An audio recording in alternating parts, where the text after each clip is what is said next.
கிறிஸ்துவுக்குள் பிரியமான சகோதர சகோதரிகளே, உங்கள் அனைவரையும் தினமொரு முத்துக்கள் நிகழ்ச்சியில் சந்திப்பதில் மிகுந்த மகிழ்ச்சி அடைகிறேன். எங்கள் கண்கள் உம்மையே நோக்கி இருக்கிறது. திருப்பாடல்கள் 123 அதிகாரம் 2 வசனம்.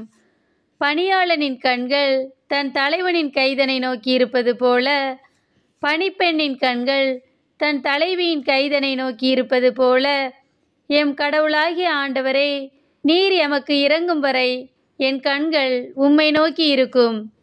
பிரியமானவர்களே, ஒரு பணியாளனின் கண்கள் தன் தலைவனின் கைதனை நோக்கி இருக்கும்.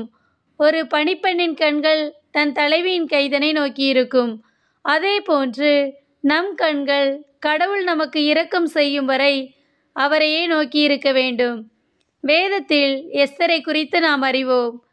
யூத இனங்களை அழிக்கும்படியாக போடப்பட்ட திட்டத்திற்கு விரோதமாக 3 நாள் உண்ணாமல் நோன்பிருந்து ஜெபிக்கிறாள். பின் அரசனிடம் செல்கிறாள். அவளுக்கு அரசனின் கண்களில் தயை கிடைத்தது. எனவே ஜனங்களை அழிவிலிருந்து மீட்டாள். அதே போன்று யோசபாத்திற்கு எதிராக வந்த படைகளை கண்டு அஞ்சி யோசபாத் இறைவனிடம், இப்படைகளை எதிர்க்க எங்களுக்கு பலன் இல்லை, எங்கள் கண்கள் உம்மையே நோக்கி கொண்டிருக்கிறது என்றார். ஆம், இறைவன் யோசபாத்தை எதிர்த்து வந்த படைகள் தங்களுக்குள்ளாகவே வெட்டுண்டு மடியச் செய்தார். அன்பானவர்களே, யோசபாத்திற்கும் இறைவனின் பார்வையில் தயை கிடைத்தது. நமக்கும் இறைவனின் பார்வையில் தயை கிடைக்க வேண்டுமென்றால் அவருடைய இருதயத்திற்கு ஏற்றவராக நாம் இருக்க வேண்டும். அவருக்கு பிரியமான வாழ்வு வாழ்ந்து அவர் வழிகளில் நடக்க வேண்டும். நம்மிடம் ஏதேனும் குறைபாடுகள் இருந்தால் நம் வாழ்வை மாற்றுவோம்.